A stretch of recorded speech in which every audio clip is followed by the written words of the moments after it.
O casamento sempre foi uma instituição sagrada para mim. Quando me casei, fiz isso com a certeza de que estava ao lado de uma mulher que compartilhava dos mesmos sonhos, das mesmas ambições e dos mesmos valores.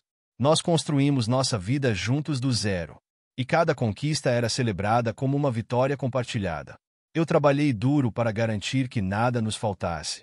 Enquanto minha esposa, sempre atenciosa e dedicada, cuidava das finanças e do planejamento a longo prazo.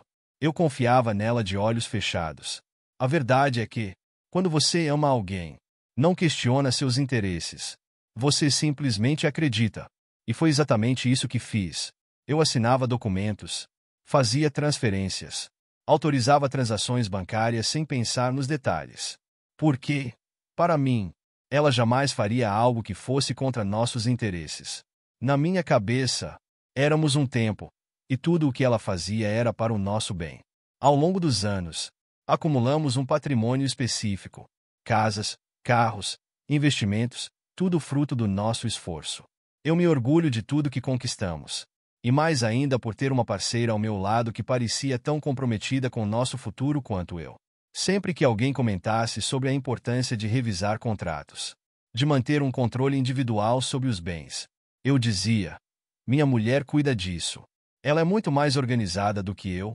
Porém, algumas coisas começaram a mudar. De forma sutil, quase imperceptível. Ela passou a insistir para que determinadas propriedades fossem necessárias exclusivamente para o nome dela.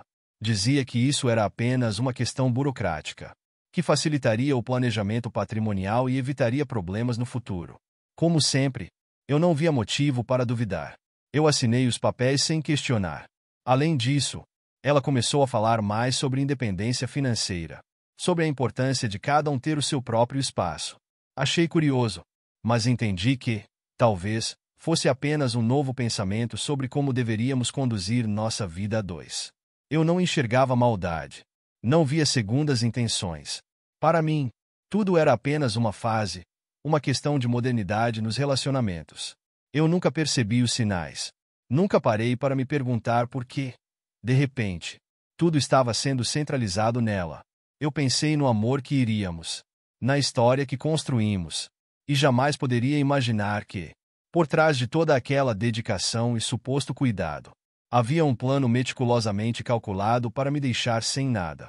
Naquela época, se alguém me dissesse que minha esposa já estava dando um golpe contra mim, eu teria rido e chamado uma pessoa de paranoica. Eu acreditei em um casamento baseado na confiança. Mal sabia eu que essa confiança cega seria o meu maior erro. No início, tudo parecia normal. O casamento segue como sempre. E eu não desconfio de nada. Minha esposa continuou sendo atenciosa e carinhosa. E eu segui acreditando que estávamos apenas construindo um futuro sólido juntos. Mas, aos poucos, detalhes começaram a me incomodar. Coisas que antes eram banidas agora deixam uma sombra de dúvida na minha cabeça. Ela começou a evitar conversas sobre dinheiro. Sempre que eu perguntava sobre as contas ou sobre alguma entrega financeira, ela mudava de assunto ou dizia que estava tudo sob controle. Você trabalha demais, amor. Não precisa se preocupar com essas coisas. Ela dizia com um sorriso suave. Eu aceitava, sem perceber que estava me distanciando de tudo que era meu por direito. Outra mudança veio na forma como ela lidou com nosso patrimônio. Antes, qualquer grande decisão foi tomada em conjunto. Mas, de repente, ela passou a agir sozinha. Eu disse que fez uma transferência aqui, uma mudança ali, sempre justificando como sendo algo para facilitar nossa vida. Eu não questionava. Por quê? Porque eu confiei. E essa confiança me cega impediu de enxergar o que estava bem diante dos meus olhos. As justificativas eram sempre convincentes. Se os bens estiverem no meu nome, evitamos problemas fiscais, ou é melhor assim. Caso um dia precisemos renegociar algo. Eu nunca fiquei muito atento a essas questões burocráticas e descobri que ela estava apenas sendo precavida. Mas, na realidade, ela estava se armando, preparando o terreno para algo muito maior do que eu poderia imaginar. Com o tempo, comecei a notar um distanciamento emocional. Ela já não demonstrou a mesma excitação que antes. Pequenos gestos de carinho foram se tornando raros. Os olhares apaixonados que trocamos no início do casamento agora deixam de considerar meras formalidades. Ainda assim, Eu tentei justificar. Talvez fosse o desgaste natural da rotina. Talvez fosse apenas uma fase. Mas, no fundo, algo me incomodava. Eu sabia que alguma coisa era diferente, mas não queria aceitar. O medo de encarar a verdade era maior do que qualquer suspeita que eu pudesse ter. Porque admitir que algo estava errado, você aceitou que a mulher que eu amava poderia estar me enganando. Essa ideia era dolorosa demais para ser real. Foi então que uma cena me marcou. Certa noite, ao chegar em casa mais cedo do trabalho, encontrei minha esposa no telefone. Ela falava baixo, com um tom de voz sério, quase como se estivesse escondendo algo. Assim que viu minha presença, desligou rapidamente e tentou agir naturalmente. Era só uma amiga, disse, com um sorriso solicitado. Mas a inquietação em seu olhar dizia o contrário. Naquele momento, senti um aperto no peito. Algo estava acontecendo. Algo que eu ainda não conseguia entender, mas que logo mudaria minha vida para sempre. Os dias foram passando, e aquela sensação incômoda não me deixou em paz. Eu tentei ignorar. Tentei me convencer de que estava exagerando, que tudo não passava de paranoias na minha cabeça. Mas algo dentro de mim gritava que havia algo errado. O problema é que, quando você confia demais, sua mente busca justificativas para não enxergar a verdade. E foi exatamente isso que eu fiz. Minha esposa continuou com suas atitudes estranhas. Os telefones misteriosos se tornaram frequentes. E ela parecia sempre estar apressada para desligar quando eu entrava no ambiente.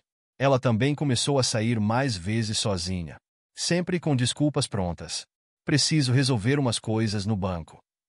Ou vou visitar minha mãe. Volto logo. E eu, tolo, acreditei em tudo. Um dia, decidi perguntar diretamente sobre o que estava acontecendo. Sentamos à mesa do jantar. E eu, tentando manter a calma, perguntando: está tudo bem entre nós? Você anda distante ultimamente. Ela sorriu e segurou minha mão. Amor, você está imaginando coisas. Eu só estou sobrecarregado com algumas questões financeiras. Mas estou fazendo tudo pelo nosso bem. Você confia em mim? Não confia? Aquela pergunta me pegou de surpresa. É claro que eu confiei. Sempre confiei. Mas, pela primeira vez, hesitei antes de responder. Algo na maneira como ela me falou fez sentir um frio na espinha. Mesmo com esse sentimento, eu escolhi acreditar nela. Escolhi ignorar os sinais e continuar vivendo como se nada estivesse acontecendo. Afinal, ninguém quer aceitar que uma pessoa que ama possa estar oferecida algo pelas suas costas. Certa noite, quando ela estava dormindo, decidiu mexer em alguns documentos que ela guardava em uma gaveta trancada. Algo me dizia que eu precisava olhar. Peguei a chave escondida na gaveta de roupas dela e abri. O que eu encontrei me deixou sem chão. Havia contratos de transferência de bens. Documentos assinados por mim que eu nem me lembrava de ter visto. Papéis do banco confirmando alterações em contas conjuntas para contas exclusivamente no nome dela. Meu coração disparou. Cada página que eu folheava era um golpe na minha confiança. Ela havia feito tudo com calma, aos poucos, sem que eu percebesse. E agora, ao olhar para aqueles documentos, a realidade me atingiu com força. Eu não tinha mais nada. Tudo o que eu havia construído ao longo dos anos agora estava em nome dela. Fechei a gaveta. Voltei para o quarto e olhei para ela dormindo tranquilamente. Como alguém poderia trair dessa forma e ainda dormir em paz? Meu sangue ferveu. Mas ao mesmo tempo, senti uma tristeza profunda. O amor que eu sentia ainda estava ali, mas agora misturado com uma dor insuportável. Naquela noite, percebi que meu casamento não era mais uma parceria. Era um jogo, e eu havia perdido. Depois daquela noite, eu não consegui mais olhar para minha esposa da mesma forma. Cada palavra dela parecia ensaiada, cada sorriso parecia falso. Eu tentei agir normalmente, mas por dentro do meu mundo estava desmoronando. Eu preciso ter certeza de que aquilo não era um mal-entendido. Talvez eu esteja exagerando. Talvez houvesse uma explicação lógica para esses documentos. Mas, no fundo, eu já sabia a verdade. Decidi observar mais de perto.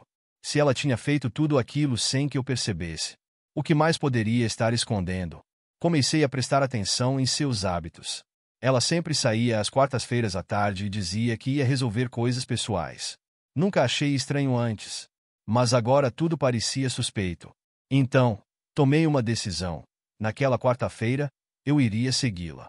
Esperei ela sair de casa e, alguns minutos depois, peguei o carro e fui atrás. Mantive uma distância segura para que ela não me perceba. O coração batia forte no peito. Eu não sabia o que esperava, mas senti que estava prestes a descobrir algo que mudaria tudo. Ela chegou até um café no centro da cidade e estacionou. Fiquei observando de longe, tentando manter a calma.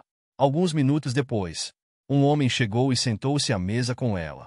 Eles se cumpriram de forma casual, mas havia algo estranho na forma como conversavam. Minha esposa parecia nervosa, gesticulava muito. Peguei meu celular e comecei a gravar. Eu preciso de provas. Eu não poderia mais me enganar. Depois de um tempo, ela entregou um envelope para ele. Meu sangue gelou. O que havia ali dentro? Dinheiro? Documentos? Era algo importante. Disso eu tinha certeza. Depois de alguns minutos, os dois se despediram. O homem saiu primeiro, e ela estava sentada, mexendo no celular. Meu coração acelerou ainda mais. O que eu deveria fazer? Encará-la naquele momento? Seguir o homem? Perguntar diretamente a ela? Sinto minha respiração pesar. Eu penso muito com calma. Esperei ela sair do café e segui o outro homem. Ele caminhou algumas quadras até um prédio comercial e entrou. Anote o nome do local e decida que voltaria outro dia para descobrir quem ele era. Voltei para casa antes dela, tentando agir normalmente. Quando ela chegou, me convidou e me beijou como se nada tivesse acontecido. Como alguém poderia ser tão frio? Naquela noite, deitei ao lado dela, mas já não sentia que estávamos no mesmo mundo. Eu sabia que eu precisava agir rápido. Agora não era mais uma suspeita. Minha esposa estava me enganando, e ela descobriu que eu não fazia ideia. Mas ela estava errada. Muito em breve, eu mudaria esse jogo. Depois de tudo que vi, minha mente já não tinha dúvidas. Minha esposa estava me enganando, e aquele homem era a peça-chave no plano dela. Mas eu não poderia agir por impulso. Se ela foi fria e calculista para levar tudo de mim sem que eu percebesse, eu preciso ser ainda mais estratégico para recuperar o que era meu. Nos dias seguintes, fingindo normalidade, acordava, cumpria minha rotina, beijava minha esposa antes dela sair e conversava como se nada tivesse mudado. Mas, por dentro, eu era um fogo ardente a entrar em soberania. Enquanto ela achava que me manipulava, eu já traçava meu próximo passo. Voltei ao prédio comercial onde vi o homem entrar. Descobri que ali funcionava um escritório de advocacia especializado em gráficos e administração de bens. Meu estômago revirou. Agora eu tinha certeza. Minha esposa já estava disposta a se livrar de mim havia muito tempo. Decidi agir. Se ela pensou que ia sair impune, foi enganada. O primeiro passo foi conversar com um advogado. Marquei uma consulta com um especialista e expus toda a situação. Mostrei os documentos que encontrei na gaveta. Contei sobre a conversa suspeita no café e perguntei quais eram minhas opções. Você assinou esses papéis? Ele perguntou, folheando as páginas. Não me lembro de ter assinado nada disso, respondi. Ele respirou fundo e olhou para mim com seriedade. Então precisamos investigar se houve falsificação. Se conseguirmos provar que você não autorizou essas transferências, podemos contestá-las judicialmente. Aquilo reacendeu minha esperança. Eu ainda tinha uma chance. O segundo passo foi reunir mais provas. Coloquei um detetive particular para seguir minha esposa. Se ela estivesse aquecida pelas minhas costas. Eu queria saber cada detalhe. Onde eu, com quem conhecia, o que planejava. Eu não vou perder mais nada para ela.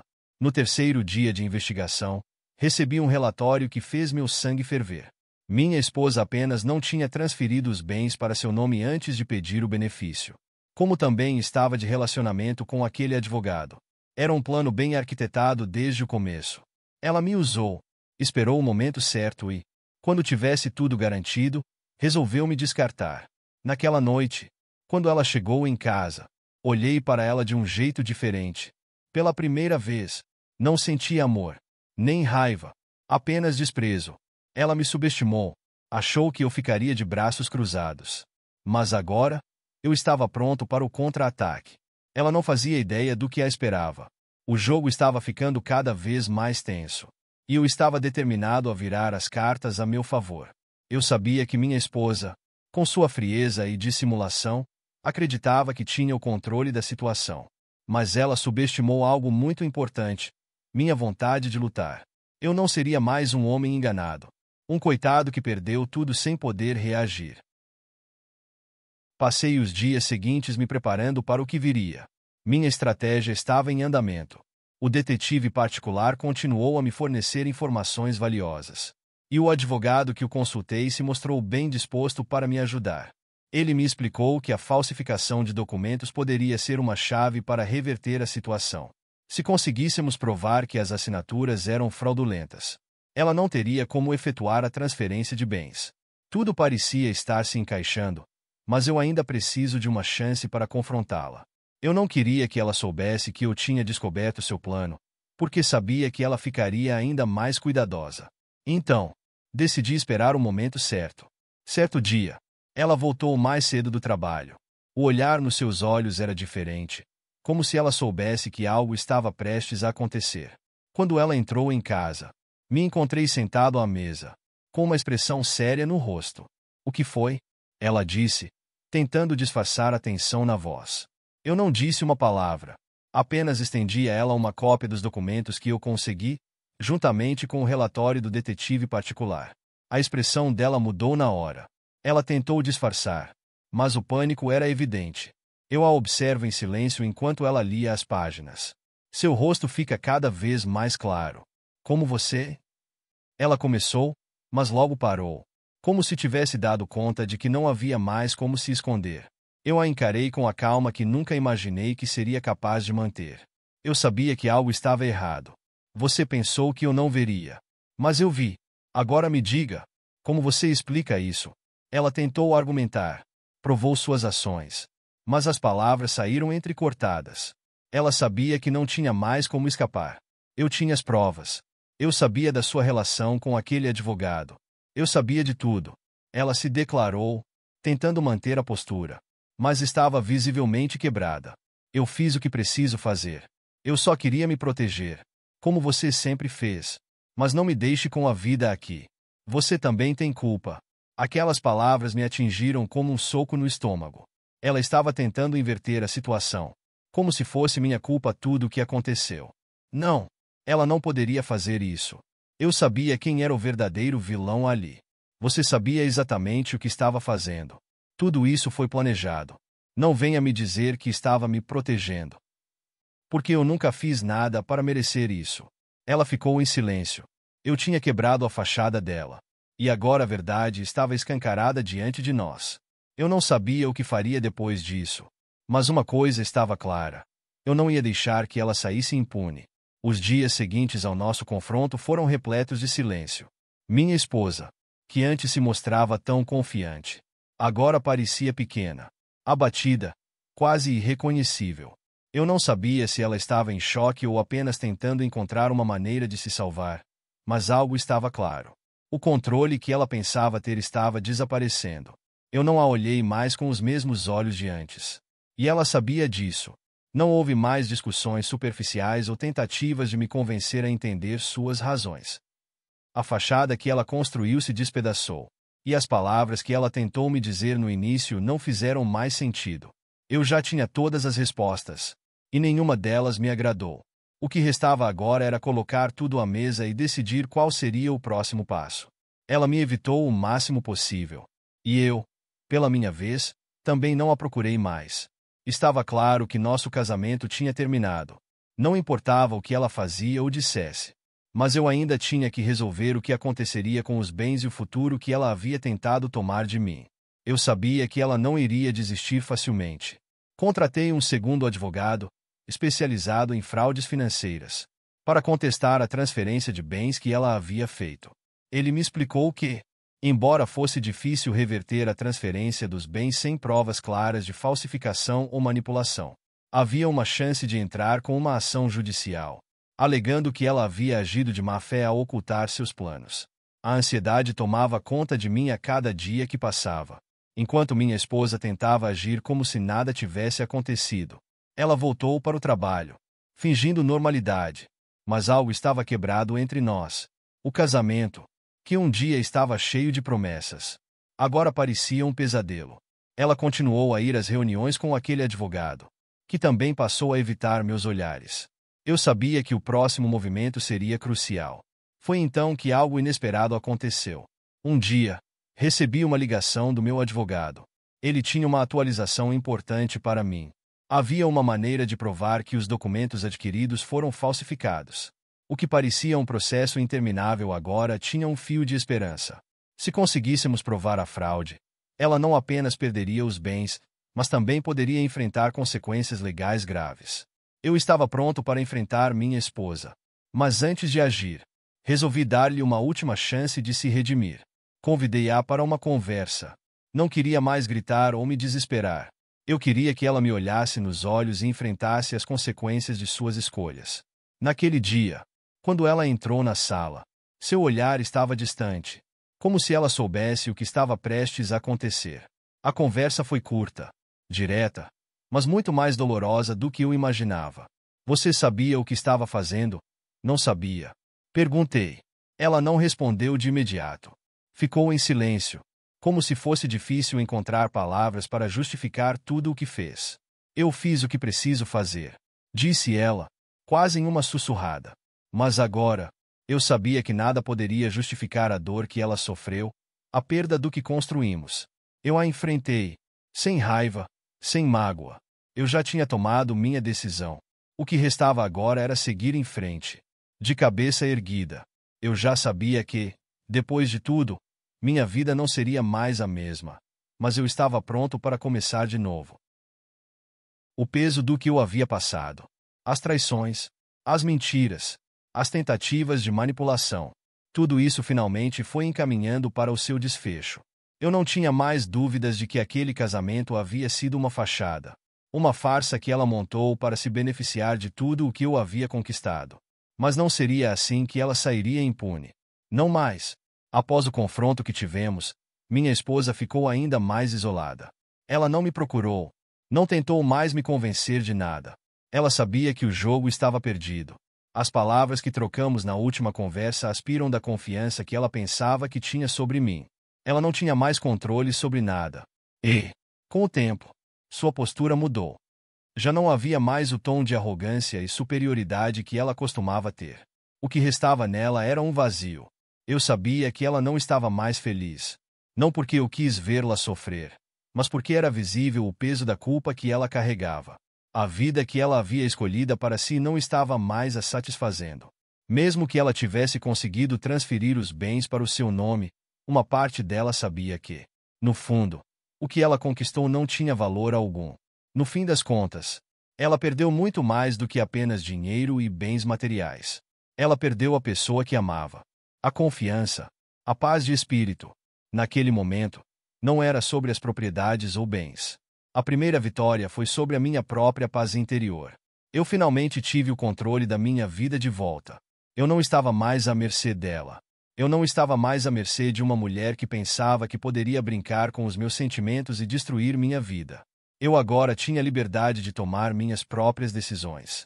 De escolher onde queria ir, o que queria fazer e como queria viver.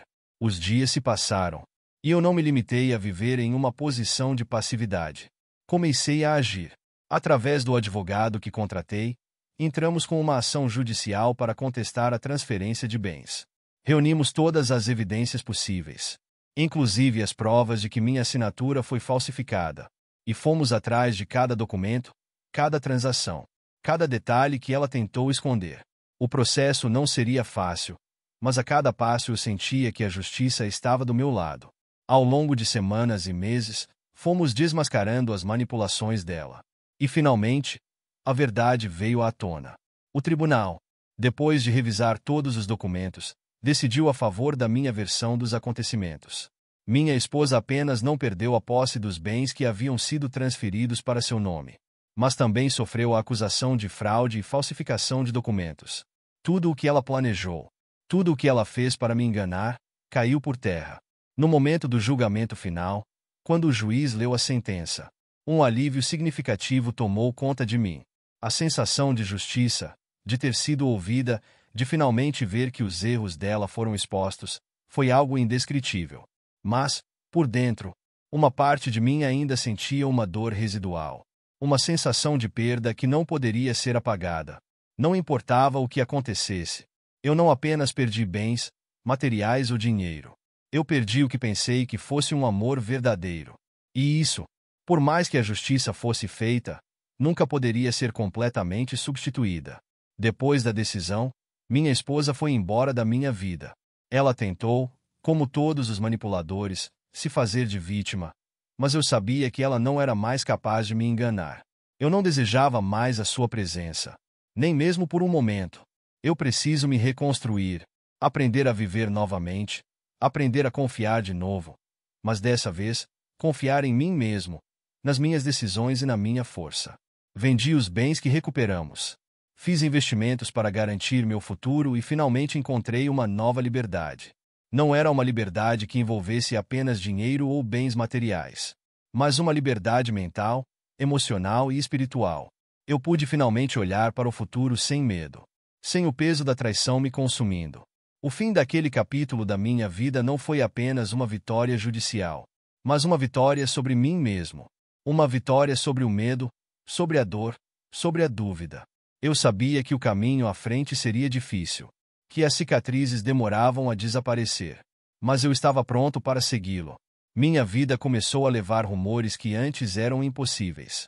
Eu viajei, conheci novas pessoas, novos lugares, e descobri a descobrir quem realmente eu era, longe das manipulações e da falsidade. Em cada passo, sinta o peso da liberdade, a alegria de viver de novo. E, apesar de tudo, eu sabia que o mais importante não era o dinheiro, nem os bens materiais. O mais importante foi a lição que aprendi. Nunca deixar que ninguém controle a minha felicidade. Nunca deixar que alguém destrua minha paz interior. Eu me reconstruí. E isso, sim, foi a minha verdadeira vitória.